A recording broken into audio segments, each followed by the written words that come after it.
Greetings, everyone, and welcome to a new episode of One Take. So, about 4 or 5 weeks ago, on the baseball team that I coach, it's a 12U Little League baseball team, we made a dramatic change, a change that no other baseball team has done in probably the history of baseball.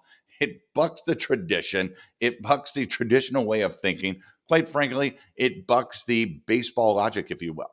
And that was we completely revamped our batting order. And we had it structured like most do, which is our best hitters are the 1 through 4, 5, and 6, and the rest we fill back in.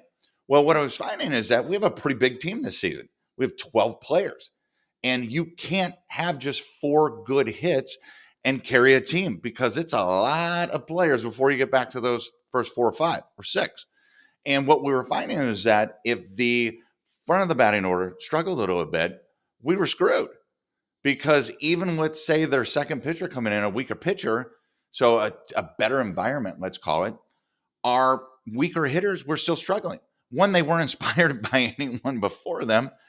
And two, they weren't inspired by themselves because we were kind of singling them out or grouping them out. And they knew it. So what we did was we got together and we thought about all the strengths of the players, not just the ones that could hit well, but all the strengths of the players and how those all fit together well. Some of them were really good hitters and but weren't really fast. And then we had some of the weaker hitters were really good at watching balls go by and getting walked, but they were really good on base too. And then there were some of them that just needed some inspiration. They needed to be around achievement to have the confidence in themselves to do what they needed to do. Because after all, you need hits not just at the beginning of the batting order, you need them throughout. And what we did by revamping the batting order was magical. And it was tough. It was tough. People didn't like it at first. I had to explain it to the team up and down, left and right, that we were going completely against. I said, throw out everything you know about batting orders in baseball because it's crap. Throw it out.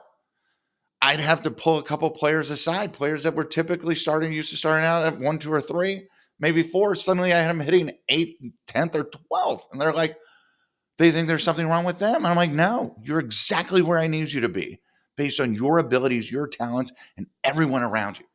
And what we saw and what we've seen since is ridiculously awesome. Not only did we shore up our weaknesses, but those weaker hitters are suddenly getting hits. They're getting on base and they're scoring. And it's fantastic. And it's something I talk to my players about all the time. I tell them, I go, what do players want? I go, hits. I go, what do teams want? Runs. Because runs win game. Individual hits mean nothing. Collective hits after another means something. But getting on base is the essential part.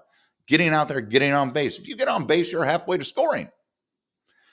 And that's what we perfected. That's what we did. And it was insanely awesome. It is the best, most cohesive team I've ever played with in my life. And it's awesome. The winning is just a byproduct. We've had a fantastic season since then. We haven't lost since we instituted that. But the winning is the byproduct. The collective teamwork, pulling out the strengths of everyone, finding a way to leverage those top performers, if you will, to actually help out the underperformers, which in turn helps the team as a whole, was so critical. It was huge. Now, I'd love to say that this idea was mine. We all would love to be the author of our greatest feats, our greatest deeds, the greatest things we've done. But that's just not the case. I didn't come up with this. I was just one piece of the conversation. But what I did have was the openness and the courage to listen and try something new and not think that I had to have the answers, but that I could help implement those answers. And that's what made all the difference in the world for me and the coaching staff, frankly. So take it from your good friend Jason here. Change up your lineup a little bit. Look at things differently. Buck tradition. Listen to outside voices.